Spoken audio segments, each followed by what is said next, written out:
பிதா குமாரன் பரிசுத்தாவியின் பேராலே ஆமென். கிறிஸ்துவுக்குள் மிகவும் பிரியமானவர்கள், நீதிமொழிகள் அதிகாரம் 12வது அதிகாரத்துல 21வது வசனம். நீதிமானுக்கு ஒரு கேடும் வராது, துன்மார்க்கரோ துன்மார்க்கத்தினால் நிறைந்திருப்பார்கள். எல்லாரும் ஆமென் சொல்லாமா? ஆமென். கிறிஸ்துவுக்குள் மிகவும் பிரியமானவர்களே, துன்மார்க்கம் என்பது மனிதனை ஒரு அழிக்கக்கூடிய ஒரு மிகப்பெரிய ஒரு ஆயுதமாக காணப்படுகிறது. துன்மார்க்க சிந்தனைகள், துன்மார்க்க நினைவுகள், அது எல்லாம் நம்ம வாழ்வை அழிவுக்குத்தான் கொண்டு செல்லும். துன்மார்க்கம் பண்ணி வாழ்பவர்களுடைய வாழ்க்கையை நீங்க பாத்தீங்கன்னா சந்தோஷமாக இருப்பதை போல தோன்றும்.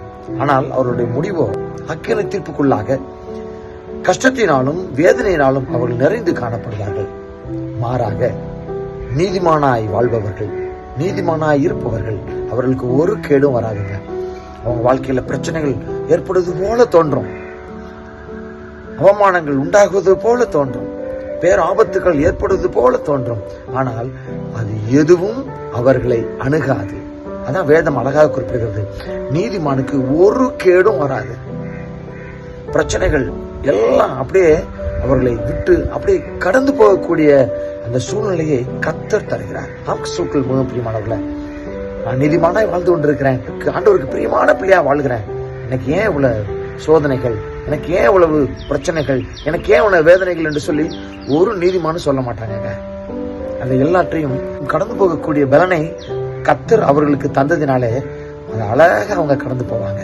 எனக்கு ஏன் இவ்வளவு பிரச்சனைன்னு சொல்லி புலம்ப மாட்டாங்க, எனக்கு ஏன் இவ்வளவு துன்பம் என்று சொல்லி அவங்க வருத்தப்பட மாட்டாங்க. கர்த்தர் எனக்காக யாவையும் செய்து முடிப்பார் என்கிற அந்த வேத வார்த்தை அது அவர்களுக்கானது என்று சொல்லி தெரியும். அதனால நீதிமான்கள் கலக்கம் அடைய மாட்டார்கள், தைரியமாக இருப்பார்கள். நீங்களும் தைரியமாக இருக்க அழைக்கப்படுகிறீர்கள். ஒரு சின்ன ஒரு எக்ஸாம்பிள் சொல்றேன். ஒரு சுவர்ல ஒரு ரப்பர் பந்தை நம்ம எரிகிறோம்னு வச்சுக்கோங்க. அந்த ரப்பர் பந்து நீங்க என்ன வேகத்துல எரிகிறீர்களோ அதே வேகத்துல உங்களோட மறுபடியும் அது திரும்பி வரும். அது போல தாங்க நீங்க நன்மையை மற்றவர்களுக்கு நீங்க கொடுக்கின்ற பொழுது, நன்மை செய்கின்ற பொழுது அதே நன்மையை நீங்க பெற்றுக் கொள்கிறீர்கள். மாறாக கெடுதல் எண்ணங்களோ, கெட்ட சிந்தனைகளோ, கெட்ட காரியங்களோ நாம் செய்கின்ற பொழுது அதே காரியம் நம்மை மறுபடியும் வந்து சேர்கிறது. சிந்திக்க அழைக்கப்படுகிறோம். கிறிஸ்துவுக்குள் மிகவும் பிரியமான, நன்மைதான் செஞ்சேன், எனக்கு கேடு வரல, கர்த்தர் என்னை பாதுகாத்துக் கொண்டார். அவர் நம்ம மட்டும் பாதுகாக்க மாட்டாருங்க, நம்முடைய சந்ததியும் சேர்த்து அந்த பாதுகாப்புக்குள்ளாக நம்மை அழைத்து செல்கிற தேவனாய் இருக்கிறார். நீதிமானாய் வாழ்வோம், நிறைவான வாழ்வோடு கூட கேடில்லாத சமாதானம் நிறைந்த மகிழ்ச்சியான வாழ்வுக்குள்ளாக தொடர்ந்து நிலைத்திருப்போம். கர்த்தர் தாமே இந்த வார்த்தைகள் நம் இதயத்தில் நிலைத்திருக்க செய்து நம்மை ஆசீர்வதித்து வழிநடத்துவாராக. ஆமென். God bless you.